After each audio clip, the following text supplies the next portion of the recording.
Hey, good afternoon, everyone, and welcome on this Friday afternoon. My name is Tanitra Barrett, and thank you so much for joining us for this very important conversation on healthy relationships and community wellness. We are truly grateful for your time and for your presence as we engage in this dialogue that really impacts our broader community. I'd like to take a moment and just extend a sincere thank you to the International Women's House for sponsoring and championing this initiative and for really thinking big about the issues of human trafficking, sexual assault, and domestic violence. Also, thank you to the World of Equivalence team for creating this virtual space of collaboration and support.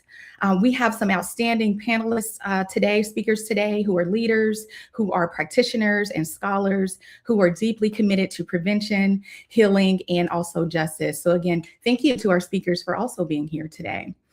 Today marks the virtual kickoff of the Healthy Relationships and Community Wellness Initiative, which is a psychoeducational community group series designed for individuals who live, work, and study in Fulton and DeKalb counties. And so this initiative was created with several core goals in mind. For one, to provide accessible, culturally grounded conversations around healthy relationships, emotional well-being, safety, and the social conditions that contribute to domestic violence, sexual assault, and human trafficking, particularly when we're thinking about our youth, young adult, and our collegiate community members. Two, to strengthen community awareness of mental health, family support, and wellness resources. And three, to establish a sustainable collaboration among community organizations, mental health agencies, academic partners. And so again, this kickoff event introduces the Community Groups Initiative, shares resources, and also invites the community into a shared responsibility for prevention, awareness, and care. Before we jump into our discussions, I'd like to take a quick moment to introduce our speakers for this afternoon.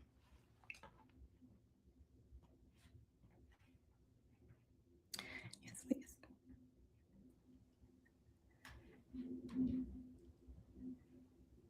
Hello, everyone. Good. So first, we have Miss Jennifer Neal Clark, who Esquire, who serves as the Executive Director for International Women's House. She has 2 decades of experience where her career integrates legal advocacy, clinical insight, and systems reform. She's a former Executive Director of New York City's Administration for Children's Services Division and Family Justice. Next, we have Ms. Turquoise Allen, who serves as the founder and CEO of the Wall of Restoration, which is a Georgia-based 501c3 nonprofit dedicated to holistic mental health and wellness for youth, families, and communities. The Well serves hundreds of programs, or hundreds through programs that integrate the mind, body, and spirit wellness. These include a well-balanced life, which is wellness and life skills for youth and adults in partner facilities, reconciled by the Well, supporting women and children impacted by violence and trauma, unified by the Well, which is family reunification for DFACS, JJJ, and court-involved families, and healing and recovery at the Well, which is holistic recovery for adults, overcoming addiction and trauma. Welcome.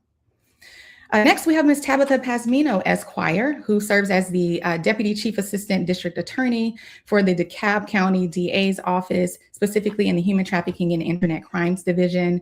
She's a member of Georgia's statewide Human Trafficking Task Force.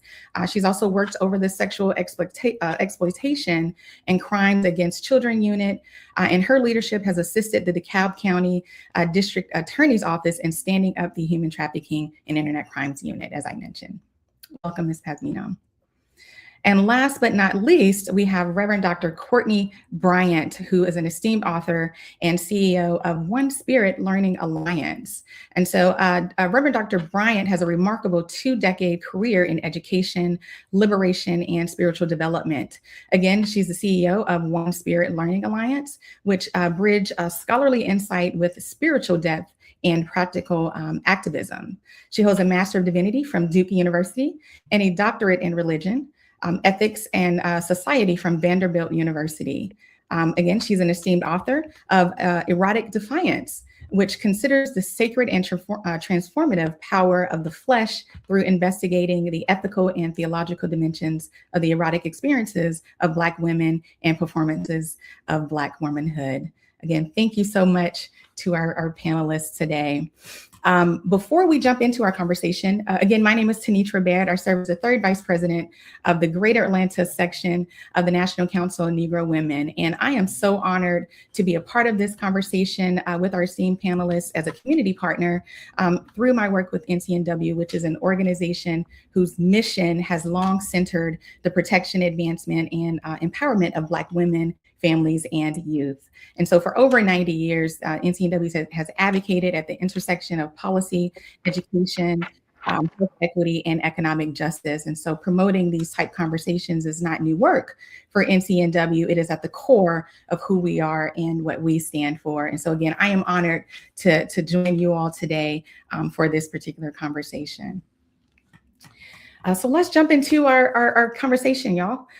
First, I want to start with the why, why these groups and why now? And so I'd like to invite Ms. Jennifer Neal Clark, again, who is the Executive Director of the International Women's House. Can you hear me, Ms. Clark? I can. Can you all hear me? Perfect. Yes. Thank you. Thank you so much for being here and sharing your expertise. When we think about the International Women's House, we know that the International Women's House has long provided shelter, has advocacy and support for survivors of domestic violence, sexual assault, and human trafficking. Talk to us a little bit about how the Healthy Relationships Initiative kind of emerged from that work, and really what gaps you see in traditional service models, and how these groups are designed to function as early intervention and prevention, which offers education, support, and connection before harm escalates. Talk to us a little bit. Sure. I will start by introducing international. Thank you for the introduction of International Women's House. And this agency really was founded to promote wellness by responding to women and families who are in active crisis. And we provide emergency shelter, victim advocacy, stabilization for survivors of domestic violence, sexual assault, and human trafficking, particularly those with marginalized identities who often faced a heightened risk of exploitation. Our shelter and outreach teams work in close partnership with hospital advocates, community-based providers, and colleagues within the offices of the district attorney and solicitor general. And collectively, we encounter clients during moments of acute vulnerability, when their safety has already been compromised, when injury has already been sustained, when families have suffered disruption, and they're actively navigating the consequences of violence. And that's what's required to meet our eligibility criteria for services, with the goal of treating the aftermath, but not per se the conditions that allowed violence to take root. At IWH, we know that the need for crisis intervention is undeniable. In 2025 alone, IWH served a total of 1,469 clients in response to their crisis calls. We provided 4,539 bed nights within our shelter that houses up to 7 families, 21 individuals at any given time. Yet, even with that level of effort, we were still forced to refer out survivors due solely to our deficit of shelter capacity.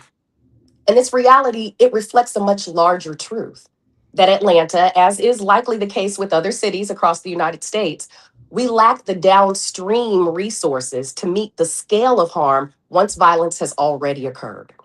What that tells us is this: that while crisis response is essential, it is not sufficient. When we look more closely, domestic violence, sexual assault, human trafficking are not isolated incidents. They reflect a broader public health crisis that's shaped by gaps in education, prevention, and culturally grounded, accessible supportive resources. So for me, as a survivor and a therapeutic justice practitioner, I've seen firsthand how silence compounds harm. We've all heard messages like, keep your business to yourself. What happens in your home stays in your home. Don't air your dirty laundry, right? But these messages have the potential to do real damage. They discourage people from speaking up. They isolate individuals during moments when they may need the most support. So silence doesn't just protect privacy, it also protects patterns of abuse and it shields harm doers from scrutiny. But what could happen when we stop asking people to quietly endure their suffering and instead invite open, honest dialogue in safe spaces where folks can name what they're experiencing without fear or judgment? And that's where the healthy relationships groups come in. We're saying, hey, let's talk about it. We have an amazing curriculum developed by Turquoise Allen of the Well of Restoration being offered in DeKalb County and adapted for Fulton County. Uh, these groups, they're designed as an upstream prevention and early intervention strategy. And they reflect a restorative vision to interrupt harm by responding preemptively and holistically to strengthen families and to engage individuals, preferably before their harmful behaviors become habitual, normalized, and ultimately criminalized. So that's really, I hope I've responded, Tanitra, to the why. Why not? Why not now? Yes, yes. Thank you so much for that. I know that I mentioned earlier, I'm just so thankful for the vision, right, that you all had at International Women's House to think big about this, right? And so thank you so much for the work that you continue to do at the International Women's House. Thank you so much for that. I want to, looking from a clinical lens and a facilitation approach, I want to turn to you, Ms.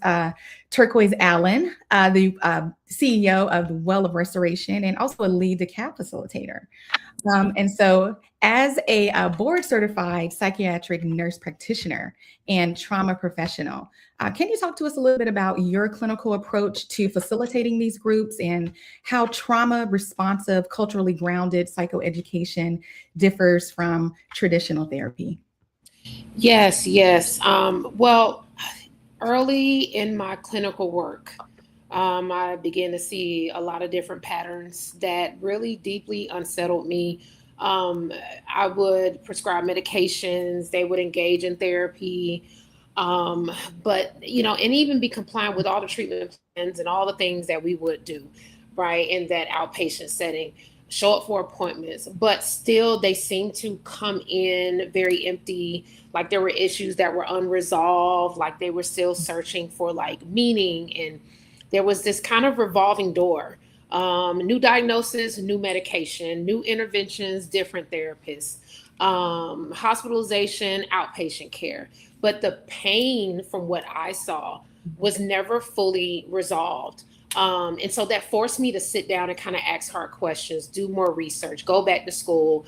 And what I begin to understand is that we're often treating one part of the person, which is usually the mind or the behavior, without really addressing the entire system. Mm-hmm. And so I wanted to begin to implement whole person approaches to the care that I was providing, which means how was we originally created and formed? That is, we have a body, we have a soul, and we have a spirit, right? Trauma does something to the entire system. Mm-hmm. It fragments the entire system. It fractures their identity. It fractures meaning, safety, connection, the body's sense of regulation, and even, a person's spiritual orientation as well. So I could reduce anxiety and improve their sleep, but I could still leave someone disconnected from who they really were created to be, from others and from their purpose.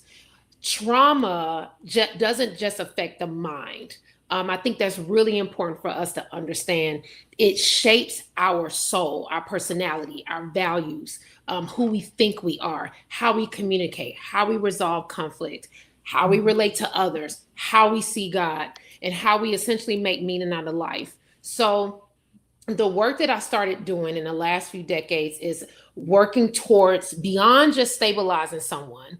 I want to begin integration and wholeness. So helping them reconnect to who they are, reclaiming their meaning, rebuilding those internal safety supports, and restoring what trauma tried to erase. there's this identity thing that I found in some of my research, that I often talk about and write about in my book, which is called Soul Erosion, where people of like sexual violence and domestic violence and abuse, it kind of erodes away what was the intention of them being crafted and created and formed by God. It just kind of is like this trickling away, as like a water is driven, it just kind of erodes that soul over time away. And so with these groups, we are creating connection through vulnerability. And so, as Miss Jennifer was stating, it's like, let's talk about it. We are coming in as ourselves. We are not wearing masks. We're not trying to put on a front like we have it together. But we are creating that connection through vulnerability. I often share my story of being exposed to sexual adversity and violence at the age of 4 years old. And so that lets them see like, oh, she's not coming in here with titles and letters behind her name. Because I'm going to be honest with you, none of that really matters to them, right? What they want to know is that I'm actually touching points with someone who knows what I am talking about, who feels what I felt when my identity was taken from me or my innocence was taken from me. So we go above that type of work of just diagnosis. We don't see anyone with a diagnosis. We reduce and strip away all of that. Even we want to focus on restoring them back to wholeness and wellness. The other thing that we do outside of making connection through vulnerability is we intentionally build community, right? Oftentimes, survivors are isolated through hypervigilance and anxious arousal. They're not really sure if someone is for them, right? If someone wants to walk beside them through their pain and their journey. And so we create these safe relationships in groups and spaces where they can share the common stories or even different stories, be honest, open, transparent, right? And still maintain dignity and respect without feeling ashamed, keeping those secrets, keeping things in the dark that really need to come out in the light. And so the hope and the prayer about all of this, right, is that they can sense I am not alone. There is nothing wrong with me for how I have responded in the way that I have, because essentially I was just trying to protect myself. So that is the clinical lens that I bring, is I bring, of course, my past experience, but what I found in my clinical work, my research, evidence. I bring my story, and I also bring just an open heart to receive people and walk in this journey of healing with them. Yes, thank you so much for that, for really diving deep into your, that clinical approach. And I love how you talked about that trauma and how that really shapes us. And so thank you for sharing your approach for these particular groups. I want to turn to Ms. Tabitha Pazmino. You currently serve as the Deputy Chief Assistant District Attorney with the DeKalb County District Attorney's Office.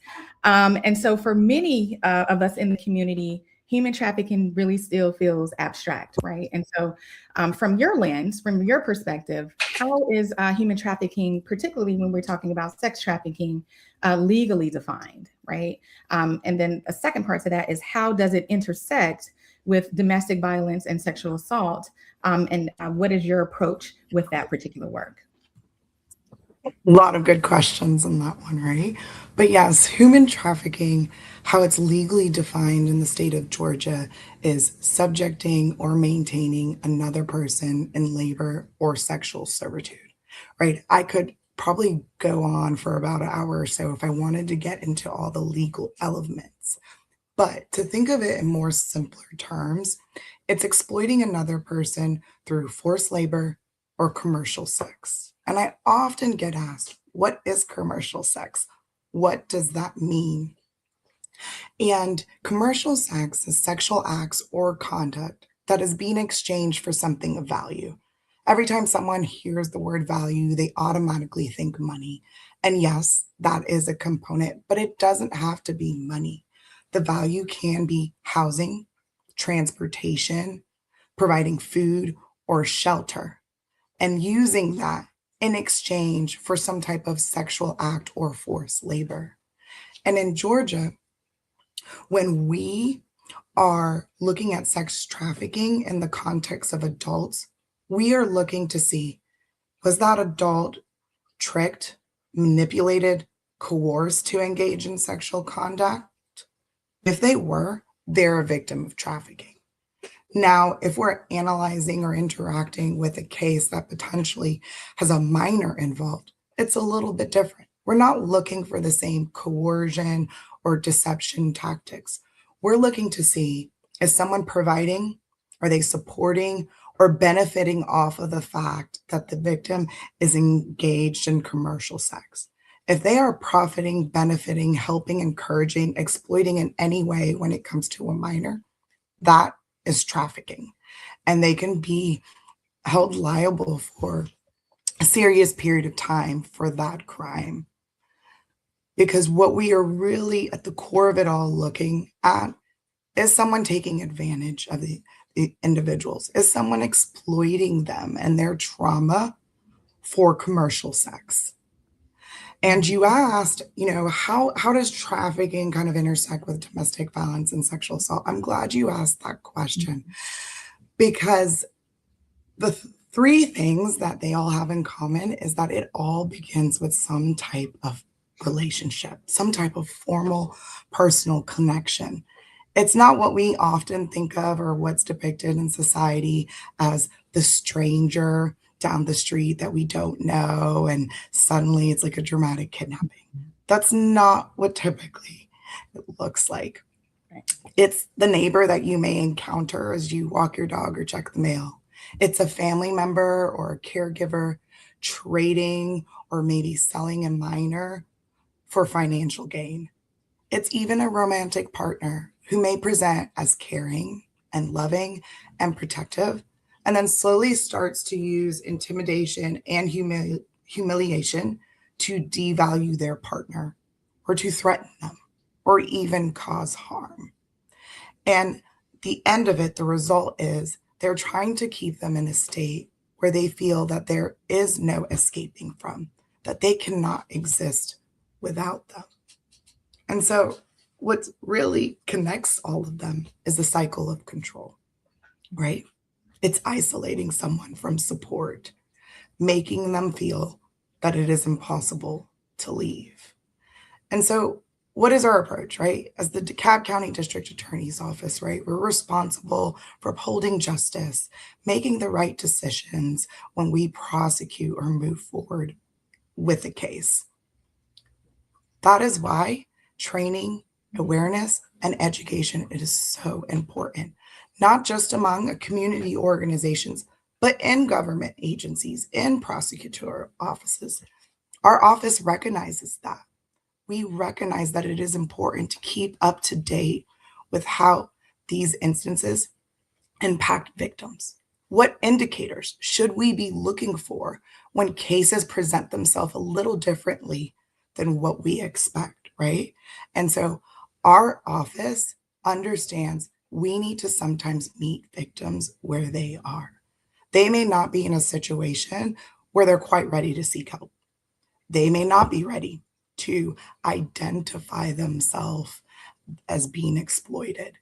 And so we have to find other ways to gather information from them, not be accusatory, not be judgmental. And it's why in our office, we actually created a victim assessment form. And as part of that form, there are questions tailored to identifying possibly trafficked victims. Everybody in the office who interacts with the case is familiar with this form and familiar with these questions. And they are taught to kind of find a way to ask those questions in the conversations that they have with victims or individuals in their cases.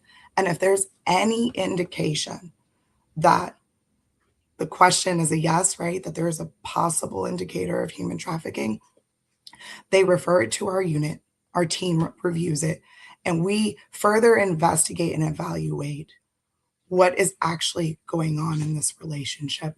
And so I am proud to say that since the office has implemented that internal referral process, we've received over a dozen referrals, and about half of them have ended up being identified as having a human trafficking component, even though they came in as a domestic violence or sexual assault case and not initially as a human trafficking one.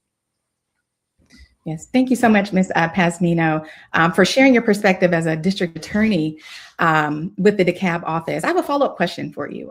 When we're talking about as far as how trafficking actually shows up, can you help us understand how trafficking most commonly presents in real life, and then how those individuals who become involved, the tactics that they use, and then why they do not initially identify themselves as being trafficked? Can you share a little bit on that? Yes, that's also a good question, right? Because based on portrayals in movies and television, many believe that trafficking is always violent or forced. And the reality is that's not the case, right? Um, uh, yes, can it happen? Sure. But that's not what trafficking typically looks like in our local communities in the state of Georgia. It's more of a slow introduction into exploitation. It begins with someone offering help. Honestly, it shows up in the quiet corners of our lives because traffickers rely on manipulation and control, not just violence, right? Like I said, it can be a new romantic partner taking advantage of a person's substance abuse or mental health and then using it to coerce them into a life of sexual servitude. It could be someone offering a job opportunity, housing, transportation, and not being transparent with what is truly attached to it, thrusting them into a life of forced work. It could be a friend of a friend promising childcare or construction work. That's really what it looks like. And the reason it's important to know that is because traffickers use certain tactics to get individuals into this life, right? They build trust, they act protective, they make promises, false promises, such as a better life or more stability, and then they isolate the individual from friends and family and society. They take control of whether their finances or even identity documents if they don't have status in this country. And then, and sometimes it even escalates to threats of harm or actual harm. And they use these tactics to create dependency so that the victim, the individual in the situation, would feel that they cannot exist without the trafficker. And it's Yeah, important to identify this because an absolutely. individual in this situation is now feeling isolated, right? Right. They're possibly experiencing emotional or physical abuse. Their pain is being minimized. They're being blamed by the trafficker for what is happening. Mhm. And if they don't comply, they are more risk of harm. That is trafficking. That is what we are saying day in and day out in our local communities.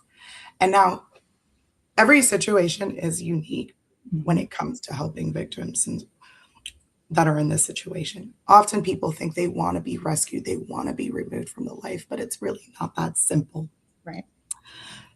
Sometimes it takes multiple recoveries, multiple instances of people supporting them and being behind them to get them out of that life, to really get them help because they are dealing with fear, isolation, shame, among many other factors. And that is why they may not seek help. That is why they may not see themselves as a victim. And one instance I kind of like to tell people that's really telling of where a victim is sometimes and how you have to meet them where they are is that Mhm. in our role, we handle a case involving a minor. She is now an adult, but at the time of her offense, she was a minor. And she did not have a stable housing environment. She was just honestly trying to survive, trying to find transportation, trying to find a place to be safe and stay home or have housing. She encountered someone she knew from an area where she was from, and that individual offered her transportation. And she was just like, great, I finally have transportation to get where I need to go. Unfortunately, what ended up happening from that situation was that she was assaulted by multiple individuals. It was recorded and then it was published to a pornographic website without her permission, without her knowledge. And in meeting with her and in preparation for prosecuting those individuals and talking to her and just hearing her and her thoughts and what she wanted to see with the case and how it should resolve, she told us from the words of her mouth, on a scale of 1 to 10, what happened to me? It's probably a 5. And she said, and it's not the priority in my life right now. And I think that is just truly telling of Yeah. sometimes where our victims are, the things that they experience, and how, in a way, they've found a way to just kind of like compartmentalize it because they have to keep going. Yes. Thank you. Thank you so much for sharing that. I think you spoke volumes. I think you said a lot. And I think I hope our community will be able to, to take heed to a lot of that information. So thank you for the work that you continue to do as a district attorney, and doing that work for sexual assault, domestic violence, and human trafficking. Thank you so much for sharing that experience and your expertise. I want to turn to Reverend Dr. Courtney Bryant, looking at this from a historical and spiritual dimensions of exploitation. And so as a womanist scholar, minister, and ethicist, can you speak to us a little bit about how the historical exploitation of Black and brown bodies has impacted not only physical safety, but spiritual integrity, identity, and meaning? Talk to us a little bit.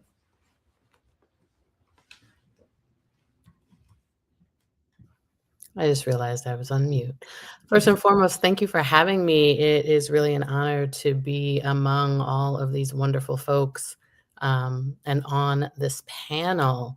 I heard a lot of really fantastic information and was starting to hear the linkages. And so I want to talk for a moment about exploitation and how exploitation, particularly of a person's body, results in what we scholars call dispossession. And this is the process by which people lose control over their own bodies and their own personhood, usually under the threat of violence or violence itself.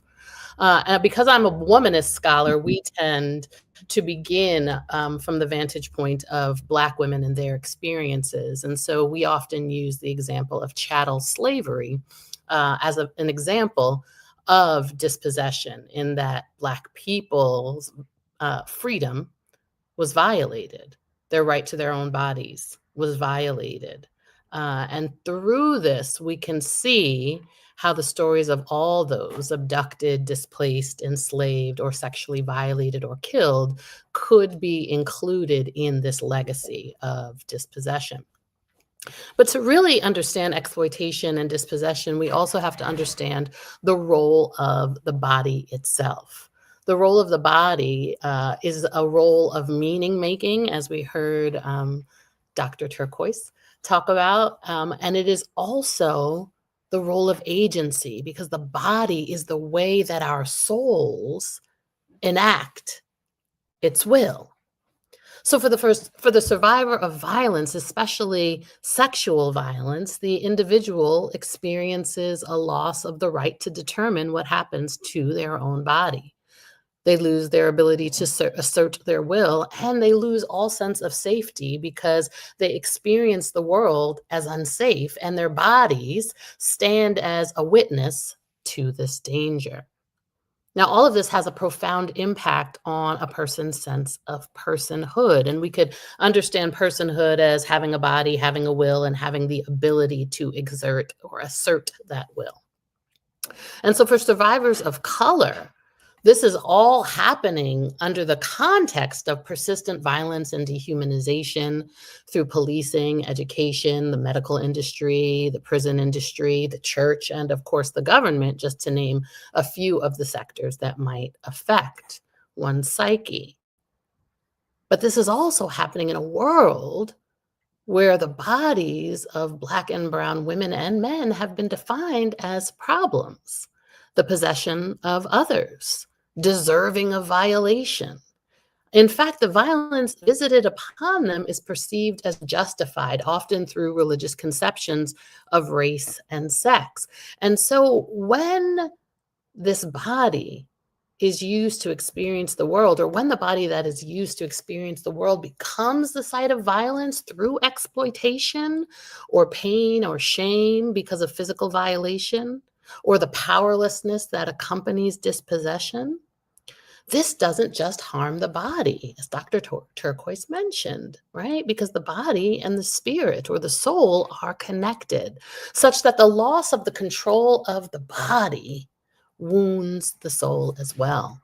And because the human soul needs agency and dignity and freedom to flourish, dispossession ultimately wounds personhood and results in degrading and deforming sense of identity. It disempowers so that people feel no sense of agency. It disrupts healthy relationships and their ability and people's ability to trust themselves, others, and the world. And it creates despair and, in often cases, disassociation when people cannot protect their bodies. They then survive by disconnecting from them, from numbing up and shutting down and pushing the pain so far down that they don't even recognize the impact it's having on their bodies, right? Hypertension, poor eating, stress, you name it. But they also they're not conscious of the emotional pain that they're suppressing and how it impacts the ways that they show up in the world. And so a body that is not whole, that does not have the privilege of self-possession, is a soul that is wounded. And that soul that is wounded can only be reclaimed by that sense of repossessing that which has been dispossessed. And I'll talk more about that as we continue.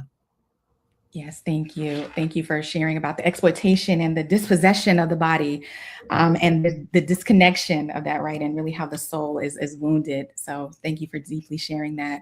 Let me add, looking at it from an embodiment and healing, and as we're talking about healthy relationships, in your book, Erotic Defiance, you describe the erotic as an embodied source of moral and political agency, reflecting love, care, and desire lived through the body. And so how does that framework, right, help us understand what healthy relationships can look and feel like in practice, particularly for those who are healing from trauma or systematic harm?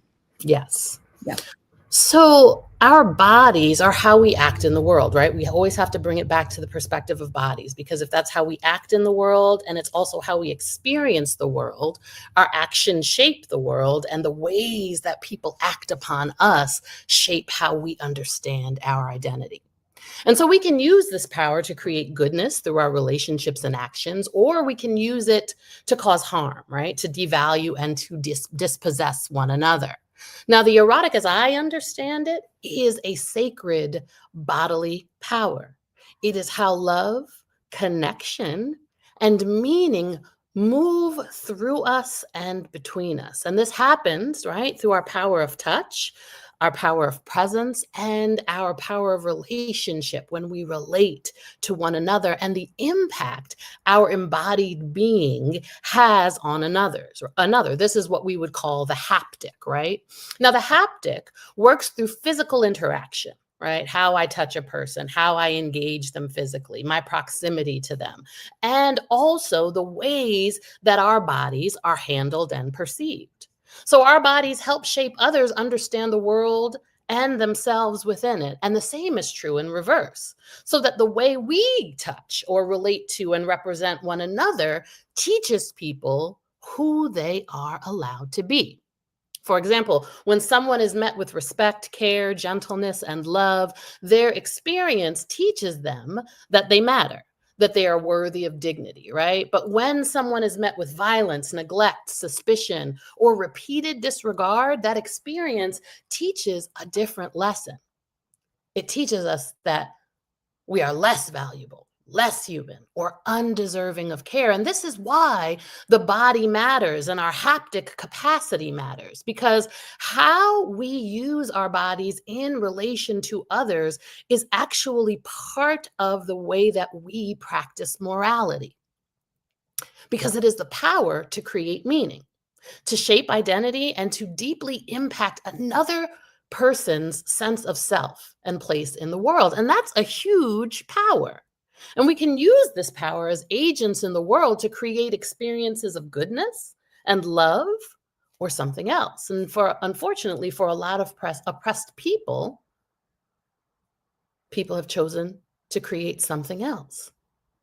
But one of the ways that the erotic is helpful here is that the erotic, right, the manifestation of love in and through the flesh, how we experience and communicate love, this becomes a good guide in our relationships by helping us to become more self-aware, by asking ourselves, how am I using my power of relationship? What kind of meaning am I creating with my body in the lives of others? And how am I engaging the bodies of others? How am I allowing my body to be used by others? And am I comfortable with that? And here's where intuition and the erotic operate in tandem, because we know when we are not being treated correctly by another. In fact, we can feel it, right? Red flags pop up. We get hot. We get concerned. We might even get angry, right? Because relationships should, when they're healthy, they should bring about wholeness, safety, happiness, inspiration. Womanist scholars suggest that the erotic is often accompanied, right? That manifestation of love in and through the flesh is often accompanied by a sense of justice, a sense of freedom and dignity. It makes people feel more grounded in themselves and full. And so, in this way, we can use the erotic as a litmus test for healthy relationships. And the criteria is clear. If we're feeling uncomfortable, if we're feeling a sense of injustice in our relationships, if we're feeling a sense of distrust, dispossession, then this is a problem. And we've got to listen to our intuition. But listening to that intuition can become very difficult because, in actuality, our society teaches Black and brown women and men not to heed their intuition, right? To move by the powers and the laws of society as opposed to that original narrative. And I love how I keep calling you Dr. Turquoise, but it's really Dr. Allen. I love how you were talking about the erosion of the soul, right? The erosion of the soul happens when we remain in these kinds of relationships, when we don't heed those red flags and we persist because we need the shelter, we need the transportation, but all the while, there's an imbalance, there's an incongruence and a lack of alignment in what our souls long for, what our wills desire, and what our bodies are actually able to experience and manifest. Yes, thank you so much, Reverend Dr. Courtney Bryant. Really, your description of how, that erotic, right, as an embodied source of moral and political agency. Thank you for delving deep into that. Let's go back to Dr. Turquoise Allen again, and let's talk about the curriculum as prevention. And so the Healthy Relationships curriculum that you spoke about previously includes emotional regulation, body awareness, identity, boundaries, and environmental stressors. And so how do these elements work together to promote prevention, helping the participants recognize red flags and interrupt harmful patterns before they escalate? Yeah. I was just going to tell Reverend Dr. Courtney, I was about to get my tambourine out, because listen, I heard it. I heard the Reverend. Okay. I love it. Yes. Yes. I love it. The start of it all, honestly, is self-awareness. So at the heart of prevention is understanding ourselves, right? Everything begins with us. We are the common denominator in everything that we do, where we go, who we are in relationship with, what church we go to, mosque, whatever setting we're in, job we go to, we are the common denominator. So those experiences that we have that are happening outside of us, we still have a huge part in the outcomes of those. So that the curriculum in itself is, it starts with helping them reconnect with who they were before the trauma took place, again, originally created, versus who, they had to become to survive. All of us have picked up things along the way to survive and thrive in life, or either one or the other. So we start by peeling back those layers of themselves and ask, how did I get here? What has shaped me into who I am right now? What's informing my choices? Whose voice is that really? Is that my mom, my dad? Is that my, predator? Who am I really listening to? Um, what's informing the choices of who I choose to get into a relationship with, who I marry? What's informing my reactions? Am I having these quick reactivities because I am defending myself, because in the state of vulnerability, when I did open myself up, or I was, victimized, and I had to go through those survival moments, I couldn't defend myself. So now I'm going to make sure that everything that I do, I put up this wall or this barrier, right? I'm not exposing myself. I'm going to stay in this bubble because I don't ever want that to happen to me again. So we start peeling all of that back by understanding who we were originally created to be, and how over time, since the conception of us in our mother's wombs started, how we became shaped to who we are right now. That is so pivotal to the beginning of the actual groups in the curriculum. We explore hurts, we explore habits, hangups, and how that often shows up as repeated relational patterns. I heard someone say this. They said that patterns prophesy. I definitely believe that. I can't go in that on my own, but I took it as my own because it's so true, right?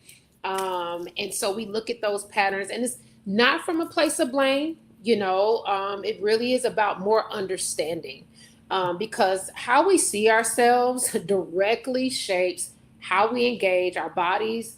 Reverend Dr. Courtney just talked about this, our spirituality, our relationships, and also our environment. So from there, self-awareness, we intentionally move from the psychoeducation part per se to then application. So, okay, great. Now I know my ACE score, my adverse childhood experience score is an 11 out of 15, right? Like, good. Now what do I do, right? Because I've always wanted to, and will continue to always try my best to shift knowledge, right, from the head to actual heart. So now we're talking head knowledge to application, planting of the seeds of this information to move people forward, to empower them now to say, wait a minute, I do have this information. Now, what can I do with it? How can I strengthen myself? Survivors of domestic violence and intimate partner violence, sexual trauma, all the things, we again lose and become fragmented within ourselves and our souls. We lose our voice. We lose meaning, purpose, confidence. I remember as I got older, and I was exposed to sexual trauma, like I said, starting at the age of 4, that actually happened over a span of time. Then it was physical abuse for several years. And I remember being asked a question by someone who really wasn't trauma informed. And they were like, well, why did you never say anything? Why didn't you tell someone? And, back then I wasn't as formed as myself. And I said, well, how do you tell a 4-year-old to put words to that? How do you, 4-year-olds, they're reacting out of their body. Everything that they do, their communication is all behavior based, right? They are forming, their brains are forming, their thinking brain, which is that frontal lobe, is still developing over time. So how do you tell a young child that's 4, and I would even say teenagers as well, right? 16, 17, 18, 20-year-olds, to try to put words to harm that's being done to their own body, their own soul, without them thinking that it's my fault, without them thinking that, I think that I'm the cause of this, right? You can't put language to that. They have to be invited in spaces where they can feel grace, they can feel safety to discuss and talk about these things. And so we want to make sure, first of all, that we're aware that what has happened to us, it wasn't okay. It wasn't supposed to ever happen that way. Those things, God is angry too. He's upset as well, And so first part of that is we try to build up those internal supports. a lot of what I have been hearing and that I have continued to hear, which is why I love these spaces so much. And I love the experience, the expert knowledge that you all bring, is that what is really common to most people who have experienced violence or abuse is that they lose their sense of self and their will. And like that young lady said, this is not, it's on a scale of 0 to 10, it's a 5. Because this is not really important to me right now.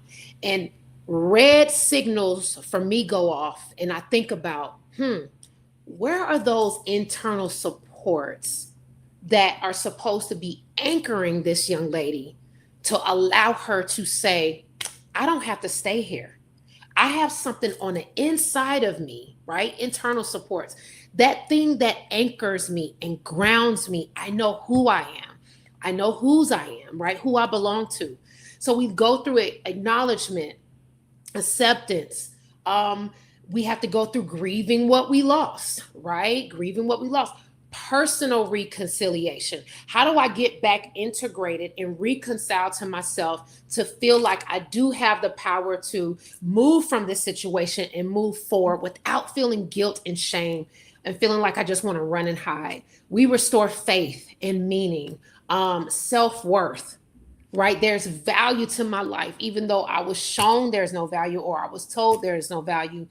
We restore that self-worth. We build up confidence. We show them coping skills that they can use in those moments of stress, right? We help instill emotion regulation skills so they can learn how to stay within their window of tolerance, even when life is just lifing. And then we start looking at those life worth living goals, because it's really important in the work that I have done, even working with very, very young kiddos, is that they have something they're looking towards. They have something that they can point to say, I am living because of this, right? I have these goals that I want to achieve. And that oftentimes instills that motivation to get them to move forward from where they are and not stay stuck. Discernment is strengthened to me in this self-awareness in these modules where, someone knows themselves emotionally, right? I know that I know things about me. I know what bothers me. I know where my pain points are, right? I know what my body is like. I know what makes me feel safe. I know what touch makes me feel safe and what touch does not make me feel safe, right? I know how I communicate, and I know what type of communication I want to receive back to feel valued and validated. I know where I am spiritually. I know what God thinks about me. I know what he says about me. So they can recognize all of these things sooner than later. That's where that prevention comes in, right? That is all about discernment.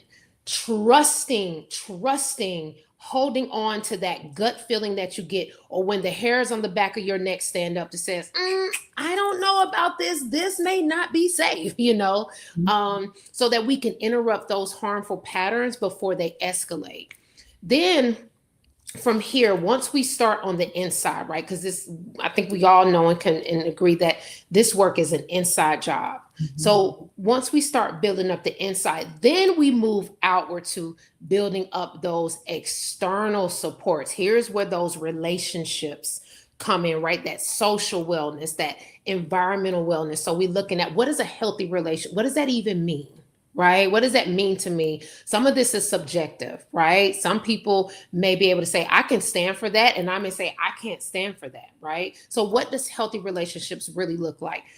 Community and environmental safety, how just setting up your bedroom, right? to make your body feel safe, lights, dull lights sometimes, maybe black curtains versus having your shades all the way open, smells, just different spaces that you are in, how you want to arrange your bedroom, right? How you want to organize things on your shelves. What color do you want your walls to be? This sounds simple to us, right? But to people who are survivors, this really matters. Something as simple as, I have met women, okay, a transparent moment. I'm gonna just go ahead and throw myself out there because oftentimes God just has me do this, but I could not sleep in full pitch black dark, y'all, until I was 32 years old. 32. I could not sleep in the dark because of all the things that took place on me, around me, and within me in the dark. And I remember as a kid getting in trouble because I had to sleep with my light on, right? And we grew up very poor. So my mom was like, you gotta turn the lights off because you're running up a power bill, right? And unbeknownst to her, she didn't know what happened to me. So little things like that, right? Getting them to move into safety starts with those small little tweaks in our own environment. So prevention is just not about avoiding harm. Y'all, life is going to happen. We're going to meet people who are not for us. But it is definitely about building a lifestyle of wellness, agency, and recovery. And that's what's going to really sustain that long-term change. Yes, I almost grabbed my tambourine again because you all are preaching. Preaching. Thank you. So thank you for walking us through that. The emotion regulation, body awareness, self-awareness. I think the one thing that I loved when you said that, this is the work that we do here is an inside job, right? And so really the self-awareness, the self-regulation and all of that, and then the external factors. So thank you and your transparency. I mean, I think I can't even sleep in the dark now, but, I just think, thank you for sharing that and, walking us through what that curriculum is. And hopefully our community members will take that information and definitely be interested in joining this safe space for support as we continue to talk about this. So let's move to, let's talk a little bit about the Atlanta context and the community responsibility. So I'm going to shift back over to Ms. Tabitha Pasmino, again, the district attorney. And so we know that, we've heard that Atlanta is often cited as a hub for human trafficking. And so why is that the case? And then where is trafficking most prevalent? And what role can families, schools, faith institutions, businesses, and even service providers play in recognizing, reporting, and interrupting this cycle? Yeah, that's a good question. And, I have the pleasure of working for District Attorney Sherry Boston. Don't want to get me in trouble at work, but no, I'm so grateful to be a part of her office. But when often Atlanta comes up in the conversation, as this big trafficking hub, and often you'll hear people throw out, oh yeah, isn't it number one? It's not number one, right? But the reason it's talked about as a major trafficking hub is because how mobile our city is. And of course, yes, we have the world's busiest airport. We have multiple major highways that surround that airport, surround the metro Atlanta area. And can trafficking and does trafficking occur because of that? Yes, there's an ease of constant movement.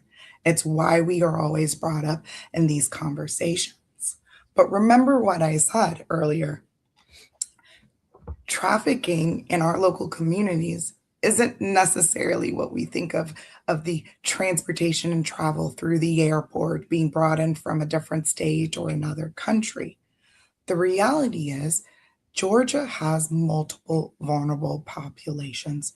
We are, especially in Metro Atlanta, we are a growing city, growing every day. I know everyone knows that just by the traffic that they have to sit in. It feels like, the traffic is getting worse and worse. But we have multiple vulnerable populations, to include a steady unhoused population, immigration and refugee populations. And just because someone belongs to that population does not mean that they are being trafficked, right? Mm-hmm. But remember, traffickers are looking to exploit and take advantage of people's life circumstances, of their vulnerabilities. And so this is why Atlanta has kind of always been in that conversation as a trafficking hub. But it is also why, as a community, we have to take an active part in educating ourselves and the people around us. We as a community play a very, very important role in disrupting the cycle of exploitation. Because I said, trafficking hides in plain sight. It really does. And, we all have our own experiences. I know that Dr. Turquoise, Dr. Allen, she was explaining earlier, kind of like that feeling that you feel when you just know something isn't right? We know and tend to notice when something isn't right, when something feels off. We may not be able to put it into words. We may not be able to explain it, but we know the feeling. And really, as a community, it's the next step. What to do when you have that feeling? What's that next step that you can take? And part of it is educating yourself on how trafficking truly shows up in our community. Educating yourself on how traffickers take advantage and exploit people's vulnerabilities. Educating yourself on the indicators of what trafficking looks like.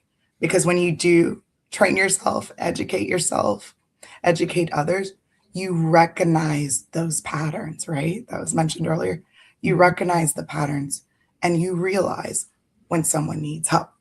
Now, do not take away from this that I am telling you guys to get the education and training so you can then go and investigate cases yourself. No, right? That is what law enforcement is for, right? That's why we have hotlines and numbers for you to call. Let the investigative agencies and the organizations familiar with that take on that role. But you need to be able to know what to identify so that you can report it or that you can offer resources to people when they need it. So, what does that look like, right? You were asking us kind of like, what does that look like for faith-based organizations? What does it look like for a DA's office? What can we do? Businesses and faith institutions need to conduct trainings. That's the reality of it. And if they cannot conduct trainings internally, they need to utilize the organizations that provide those trainings. There's tons of free training on the internet, but there's tons of organizations locally that also provide it. Hotels and motels, right? They need to be involved in this conversation and have trainings. The National Human Trafficking Hotline publishes data every year on statistics that they see based on the reports they receive in each state. They have not published the data for 2025, but in 2024, in the state of Georgia, of all the reports and tips that they received, guess what the highest venue was for sex trafficking? Hotels and motels. And then the next one was residential based. Commercial sex. So it just shows you where we do need to focus on training, what organizations need to be involved, businesses, faith organizations. We also need to talk with each other, our friends, families, right? We need to find a way to incorporate schools and they're educating children, or at least the families are having these conversations with children about how a trafficker is looking to exploit their situation, exploit their vulnerability and their innocence. What it comes down to, it's just not one person's responsibility. It's not one organization's responsibility. It will take all of us to work together and help disrupt this cycle. And our office recognizes that, and we want to be a part of it. It is why we created a unit focused and specialized to identifying human trafficking cases and prosecuting them. It's also why we created a QR code. And we created a code not to be like, oh, we're the only one who can collect tips and receive reports, right? No, still call your Georgia hotline, still call the national hotline. But we recognize the more, the better. And so our office actually created a QR code tip line that can be shared with the community. And those tips come directly to us so that the community knows our team will receive them, review them, and respond appropriately. And it's just one example of how we recognize we also have to do our part. Because when we all come together, that is really the true way in how we can end and disrupt the cycle of human exploitation. Yes, thank you. It really is a community work, right? And so even when you said in the airport, right, Atlanta, Hartsville's being the busiest airport, one thing that comes to mind, if you see something, say something, right? And so that's why having these type conversations to help educate ourselves, that way we can recognize and see some of those patterns and red flags. So thank you for sharing that, and the information on how to report as well. Reverend Dr. Bryant, I'm going to come back to you and draw on your leadership and your scholarship. And so how would you charge faith-based communities to engage more directly in preventing domestic violence and exploitation, particularly in spaces where faith institutions have sometimes been experienced as non-responsive or ill-equipped? And then the second part of that, what guidance would you offer for creating safer, more accountable communities from that? Mm-hmm. Yes. Mm-hmm. This is an excellent question.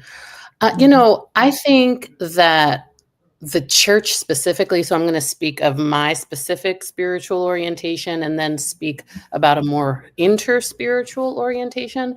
But I think that the church specifically has a huge responsibility to aggressively champion a more biblically faithful theological message regarding womanhood, manhood, and strength.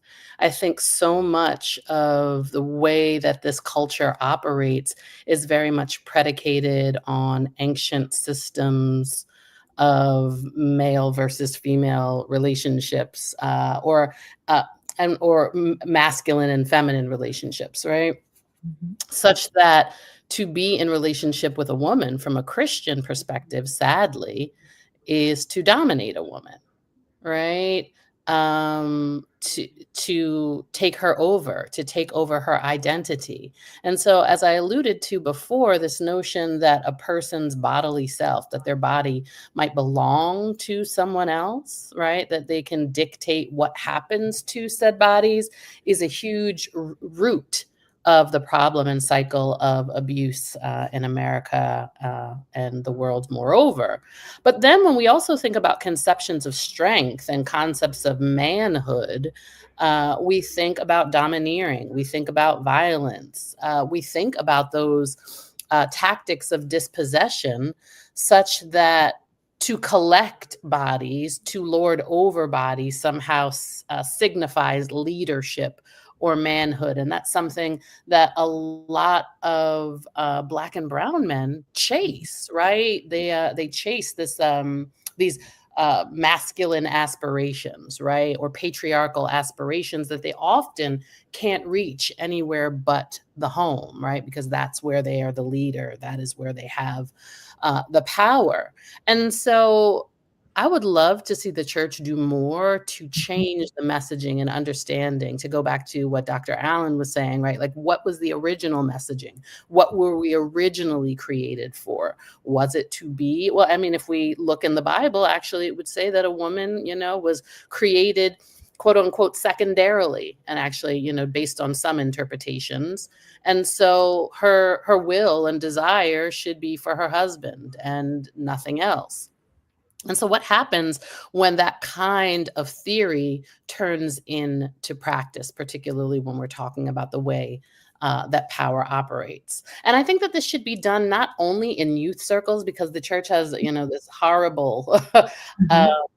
this horrible practice of, let's tell the young people, and then the adults act crazy and model crazy behavior. I was just talking to somebody who was in a former spiritual community of mine, and she told me about another spiritual leader who was known for abusing his wife, and nothing was ever done. There was a young woman in my same spiritual community who was molested by a church leader, and nothing was done because he was an amazing tither, and we didn't want to see that money leave the church. So you also have to talk about, what are the priorities? And I'm picking on the church here just because it's my home, but we see these kinds of infractions of power in all kinds of spiritual communities because of the imbalance of power. And so as we talk about the imbalance of power, we also need to be teaching young men and young women alike, older men and older women alike, what it means to be in right relationship with people and how to honor the dignity of all people,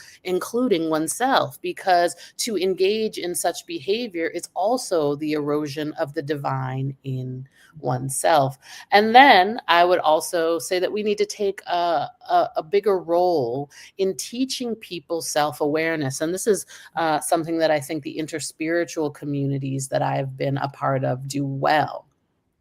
They're all about meditation, mindfulness, and self-awareness. And when we continue in that practice, we allow that kind of self-reflection to interrogate our morality and our sense of right and wrong. And so I think that that can be an excellent strategy for helping people to change their cultural orientation as it pertains to handling other bodies. Finally, I think that reclamation is a huge, huge piece. And so in Erotic Defiance, I talk a lot about the ways that Black women have essentially engaged in the practice of reclaiming our bodies for ourselves over and over and over again. This is actually what Erotic Defiance is. It is defiantly loving ourselves despite what the kind of violence the world may have visited upon us, and the trauma that has been inflicted, and the ways that that has caused an erosion of our soul and our sense of meaning. And so to defy that and say that I am worthy of love and I deserve love and I am a vessel of love defies what this trauma has tried to turn us into. And we see Black women doing that over and over and over again. I think the best example was just recently, just to pull an example from current day in the current events, Karen Huger comes home from jail. This almost brought a tear to my eye. And she comes home from jail in these braids, right? And she says that the women in jail knew how important it was for her to be perceived by the world in a particular way. So they had to get her together. They had to get her face and her hair together. And so they took the extensions out of their own hair and added it to hers, braiding it in as a community. Right? This is a reclamation. This is a practice of reclamation. This practice on loving one another, right? And experiencing our bodies and ourselves as people worthy of love. These kinds of experiences, I argue, are experiences of the erotic. And these kinds of experience can rewire our understanding of who we are, because we mitigate our sense of identity, not by the trauma that we've experienced, but by the narratives, those sacred and ancient narratives that have been stored way down deep, and the practices of love that bring them to the fore to remind us that we are more than just the horrible ways that people have treated us, but that we are indeed subjects that are deserving of love and capable of offering that love in return. This is a power of the body and of the self that no trauma can take away.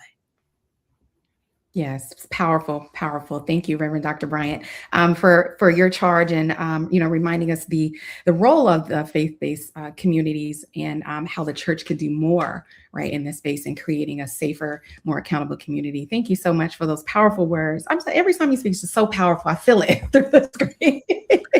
All of you, thank you so much. Right. Yes. So Ms. Jennifer Neal Clark, I'm going to come back to you for a moment. For those that are interested in participating, in our community groups, can you walk us through what, the practical details of the Fulton and DeKalb groups, who they're for, the general timing of these groups, and really what the participants can expect, and how someone might know if this group is right for them. Can you walk us through that for a little bit? Sure, and thanks for that question, because there are a few distinctions between the DeKalb and Fulton groups. So cohort 1 will run from mid-February. So and I will defer a little bit to Turquoise. I know the groups are slightly different. I believe they're also happening on Wednesdays, but at a different time, correct? Okay, so cohort 1 is going to run from mid-February through April 2026, and cohort 2 is going to run from June to August of 26. That is, all the sessions are going to take place. This is in DeKalb County. The groups are offered in closed cohorts. They move together through a 6-week cycle. So they'll all take place at the DeKalb County Family Protection Center, located at 1950 West Exchange Place in Tucker. And anyone interested in that group, and I'm going to go ahead and give out Drea's email because it's on it's on our promotional material. It's reach out directly to drea.hales@iwh-atlanta.org. And once again, that's on our promotional material for registration and additional details. And I believe that those groups will occur in DeKalb from 5 p.m. to 6 p.m. every other Wednesday. And beginning on, is this it, Turquoise? Is this the 18th? I was trying to unmute my mic. You are spot on. It begins on the 18th and they run from 5 p.m. to 6:30 p.m. We do a 90-minute. And then from there, we're going to be in, so the 18th and the 25th of February. And then from there, we do the 2nd and the 4th Wednesday, same time, same place. Okay. And thank you for that. Yeah. And then the Fulton County groups are structured a little bit differently. Participants register by session using the link or QR code that's provided on the promotional material, and they allow a little bit more flexibility in attendance. The groups meet at the Shrine Bookstore and Culture Center located at 945 Ralph David Abernathy Boulevard on Wednesday evenings from 6 to 7 p.m., beginning the last week in February. So I believe that is the 25th, if I'm not mistaken, the last Wednesday in February. Each group in Fulton is capped at 15 participants. While all are welcome, the Fulton sessions are intentionally geared toward young adults and surrounding community members, including those connected with the AU Center, Georgia State, Georgia Tech, and nearby neighborhoods. The focus being at both sites, primarily psychoeducational, preventative, centered on building healthy relationship skills before harm escalates. As for someone who might know that this group is right for them, you don't need to ever have participated in a group before to belong here. Anyone interested in being among community, willing to accept the challenge to show up as our best and most accountable selves, everyone is welcome. I don't know if you wanted to add anything, Turquoise, but that is, those are essentially the logistics. That's good. Okay. Thank you for sharing that. And hopefully we'll have this information, the QR code. It was on the promotional material for anyone interested to join the group. So thank you for sharing that. I will go actually back to Dr. Turquoise for a final question of the evening. Many people feel hesitant, right? Or may feel hesitant about the groups, right? And again, clinically speaking, can you demystify what actually happens in the room? How safety is established, and then why learning can occur without pressure to disclose personal trauma.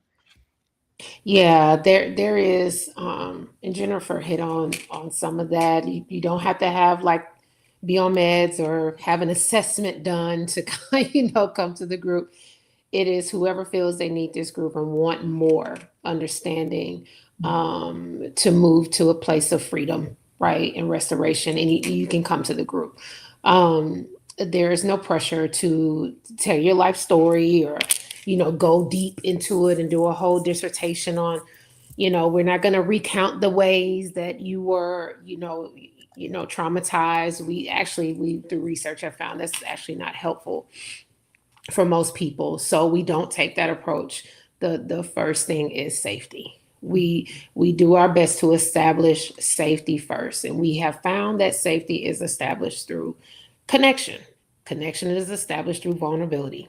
And then therefore people will trust, right? And so that is the first thing that we do. We do that through just coming up with our own boundaries and rules. We name our group. We have shared agreements amongst each other. We talk it out. We have grounding practices that we do.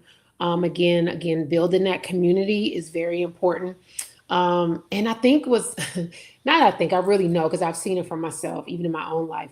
We have fun, we laugh, we joke, we do a little bit of theatrics. There's some of the modules we are acting things out or getting things out of our body. Laughter is so important, right? To take off that serious hat and to just let our hair down and be human, right? And just laugh at some of the things that are happening around us, and you make light of things, and so we don't allow it to affect us and essentially kill us, right? So this is not a dark, heavy space where people are re-traumatized, but we are building community. And so it's not by blood, it's by humanity, shared humanity, which is very important, so that people can feel like they belong. It's just a room full of people that don't have all the answers, including myself.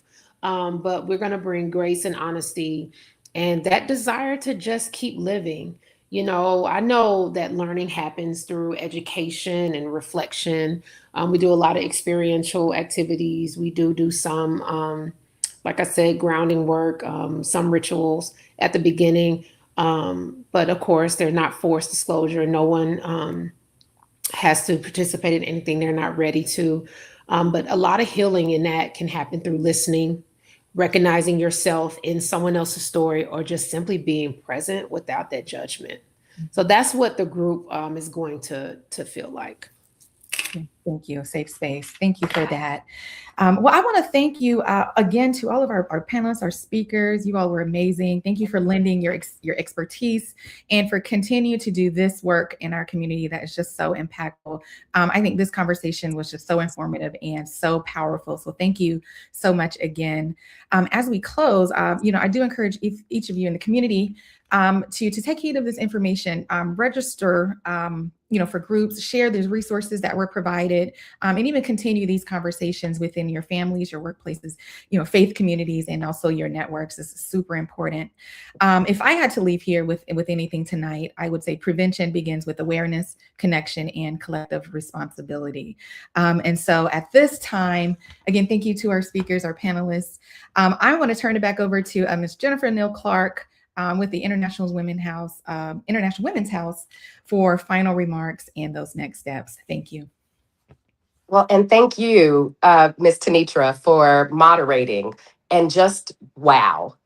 Thank you. As we close, I'd like to thank our panelists for your wisdom, for your care, for your honesty. And thank you to everyone who joined us as viewers. Your presence matters. Conversations like these are how change begins. And we hope that you'll consider participating in our healthy relationship groups, which are spaces designed to be welcoming and reflective and supportive, where people can learn, unlearn, and grow in community. And I'd also like to acknowledge the sensitive nature of our discussion and the underlying purpose, which is ultimately to promote safety within our communities. So if you or someone you know is currently experiencing violence in the home or being physically exploited, you are not alone. Support is available. International Women's House offers confidential crisis services 24 hours a day, 7 days a week. The information has been scrolling on the screen the entire time. We just want to thank you again for being part of this conversation, and we really look forward to remaining connected with you all. And thank you so much. Goodbye, everyone. Thank you.